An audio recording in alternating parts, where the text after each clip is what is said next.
Ni saya ajar nombor telefon ataupun call yang kita boleh angkat. Call yang mana satu? Ni saya nak ajar yang tu dulu. Nombor telefon atau call apa yang kita boleh angkat?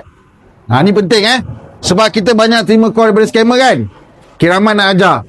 Pertama sekali, mana-mana nombor ataupun mesej daripada luar negara, jangan angkat, jangan layan, jangan respon. Tahu kan luar negara punya nombor macam mana? Panjang. Ada plus, panjang. Ada plus, foto ada panjang kan. Luar negara tu. Sebab apa saya kata jangan layan? Sebab tuan-tuan dan puan-puan asal usul bandar pinggiran Subang, asal usul Batu Pahat, asal usul Sabak Bernam, Ulu Bendul, asal usul kampung kan. Level tuan-tuan dan puan-puan, level-level kat sini je. Bukan level UK, US, London, England tu bukan.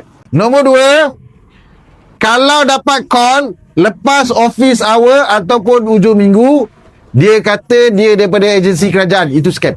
Terima call hari Sabtu. Hello, saya daripada Kementerian Digital. Saya daripada Kementerian Kesihatan Malaysia. Saya daripada mahkamah. Itu semua scam.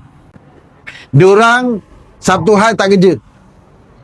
Lepas office hour diorang dah balik. Itu scam. Boleh? Clear Kalau kita terima call daripada bank, bank tu cakap, contohlah saya daripada bank, tuan, ada nama tuan digunakan untuk loan, ada tuntutan insurans atas nama tuan. Nak tahu dia scam ke tak? Senang je.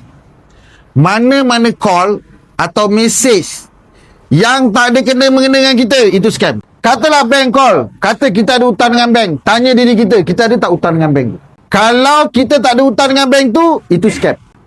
Tuan-tuan dan puan-puan jangan takut, letak je telefon tu, jangan takut.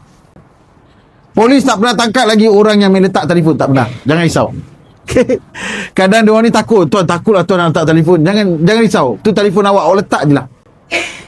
Tapi ada satu kes, ada audiens saya tanya, tuan, saya terima call daripada bank.